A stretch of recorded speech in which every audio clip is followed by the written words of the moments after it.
Magandang araw mga kapuso, narito po ang mga kapanapanabik na ganap dito lamang po sa Born to Shine. Nang pumunta nga ang isang kaibigan ng Rosabella noon, kila Minchi ay naawa sila dito dahil nga po may sakit na siyang kanser. Nakiusap ang anak nito na kung pwede ay sabihin nila kay Dara na gusto itong makita dahil ito daw ang kahilingan niya bago siya mamatay. Ngunit hindi naman nakagawa ng paraan ang itong kaibigan ni Minchi dahil nga nagtampo si Dara sa kanya sa hindi niya pag-guesting doon sa kanyang lounge noong sinabihan niya ito mga kapuso.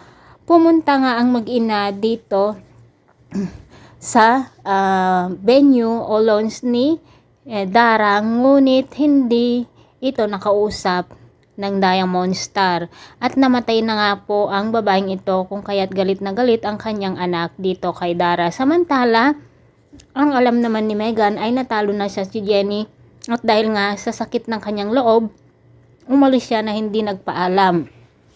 Nang malaman nga si Dara ay agad-agad nila itong hinanap at nandun nga si Megan sa puntod ng kanyang ama. Nang marinig ni Dara ang mga sakit hinanakit nitong si Megan na sinabi niya dito sa puntod ng kanyang ama, sinabi ni Dara na para kay Megan ang loans na ang legacy na magaganap na ito dahil kay Megan na daw niya ipapasa ang kanyang corona bilang Diamond Star mga kapuso. At dito nga napawi lahat ang tampo ni Megan sa kanyang ina. Samantala, dahil nga sa sakim itong si Megan at ayaw niya talaga na maapawan siya ni Jenny, gumagawa talaga siya ng paraan para sa ganon ay matanggal si Jenny sa grupo at hindi makasama dito sa mga perform na kailangan nilang i-perform, lalo na sa pag-guesting ng Yumi dito sa lounge ni Dara.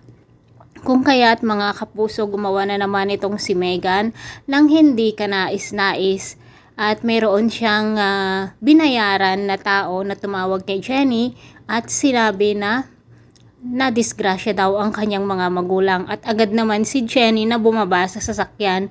Ngunit ang hindi inaasahang pangyayari mga kapuso ay mababangga ang sinakyan ng Yumi Pop Girl. Buti na lang nakababa itong si Jenny.